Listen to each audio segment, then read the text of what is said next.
Demons and the forces of darkness are horror movie staples for a reason. They are horrifically terrifying. Whether you believe in demons or not, there are enough supposedly true stories of demonic encounters out there to make an endless string of movies. From adults to kids, from believers to non-believers, from those who went out looking for trouble to those who just made the mistake of moving into the wrong house, people have had truly chilling encounters with vengeful demons they've offended. While it is generally ill-advised to pursue any demons at all, these demons you don't want to mess with are truly the stuff of nightmares. Some take terrifying forms, some inflict horrible pain, and others lend those they possess strange powers. They have even committed and inspired murders. While some demons such as the Bell Witch are parts of tales that have been passed down for hundreds of years, others have occurred only recently. In 2008, a board-certified psychiatrist even documented a real-life case of what he considered clear-cut demonic possession. What's out there is dark, it's terrifying, and here are the reasons why you don't want to piss any of it off. Story number 1. Never taunt a demon.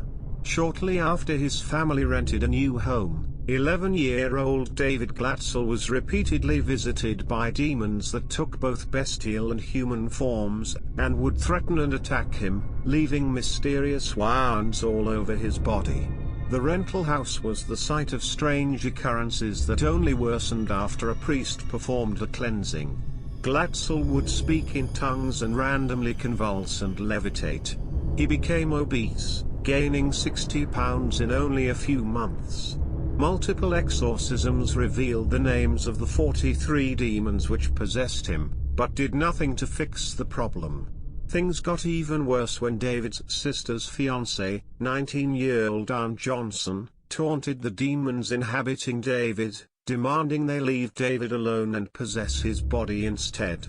Johnson then also began to suffer strange trances and bouts of anger.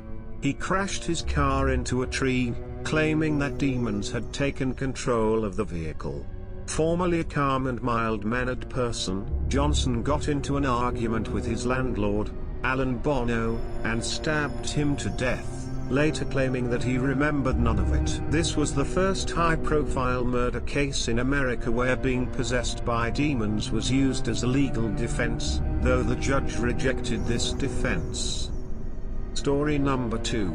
Exorcism turned into murder. This 1967 case of exorcism gone horribly wrong was the inspiration for the horror film The Exorcism of Emily Rose. A 23-year-old mentally ill and epileptic German girl, Anneliese Michel, was suspected of being possessed due to her aversion to religious pictures and symbols, convulsions, ability to speak in tongues, foul smell, and generally terrifying behavior. She would eat coal and spiders, drink her own urine, bark like a dog, and once even bit a bird's head off. Michelle believed she was willingly undergoing these torments to atone for the sinfulness of modern life. She died of dehydration and starvation after undergoing nearly 70 exorcisms. Having refused to eat, at the time of her death, she weighed only 68 pounds. 2 years after her death, her parents and the 2 priests who held the exorcisms were sentenced to 6 months in prison for negligent manslaughter. The onslaught of exorcisms was said to have merely angered the demons possessing her, ultimately causing her to refuse food and water until she died. Story number 3. Never dabble with the devil. An American woman struggled with demonic possession so severe and obvious that it was documented by board-certified psychiatrist and associate professor of psychiatry at New York Medical College, Dr. Richard E. Gallagher, in a paper for the New Oxford Review.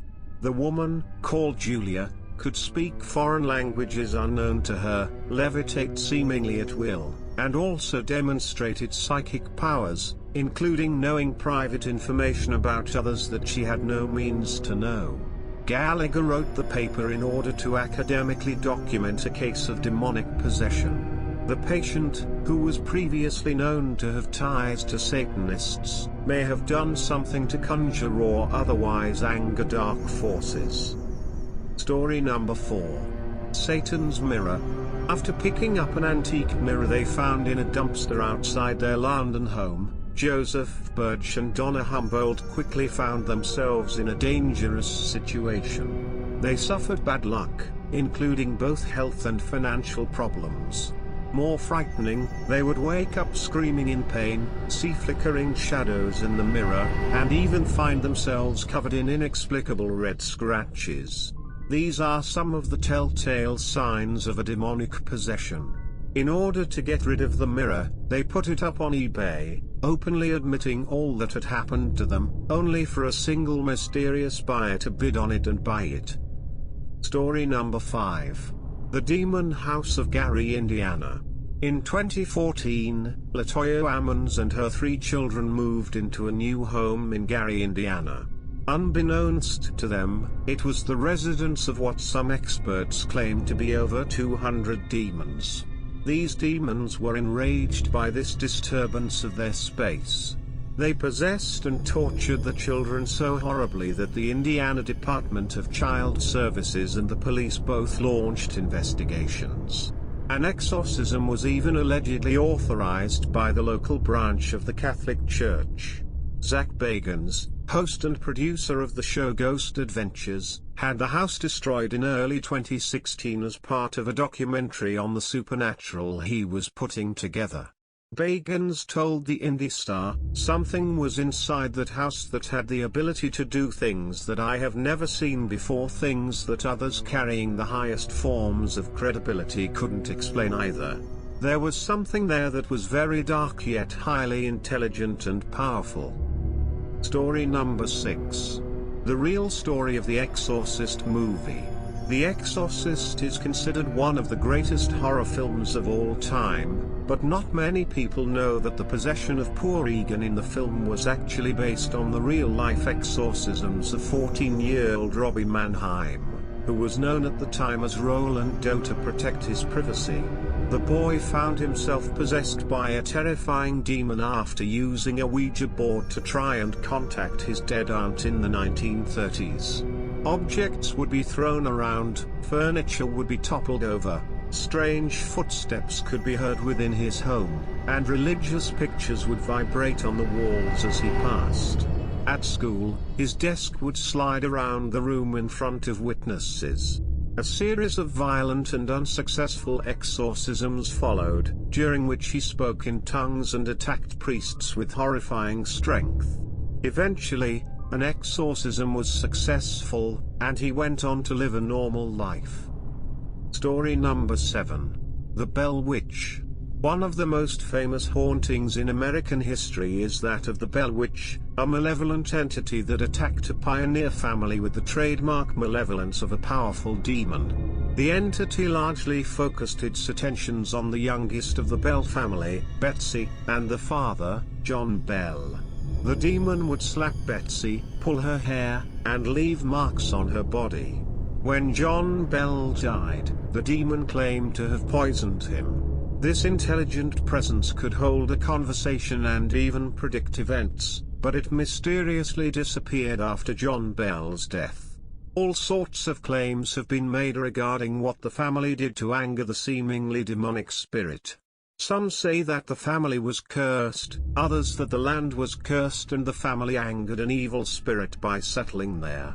A psychic published a book in 2015 claiming that the demonic activity was tied into the sexual abuse of Betsy Bell by another family member. Story number 8. Text messages from the devil. In 2014, Father Marian Rachel carried out a failed exorcism on a teen girl in Poland. Rather than driving the devil out of the girl's soul, the priest drove it into her cell phone, and he then began receiving insulting text messages from the demon. These text messages contain threats and insults such as these: "Shut up, preacher. You cannot save yourself. Idiot. You pathetic old preacher. She will not come out of this hell. She's mine. Anyone who prays for her will die." Thank you very much for tuning into Spooky Realms. Please like and subscribe for more videos detailing the strange, the scary, and the downright terrifying world we live in.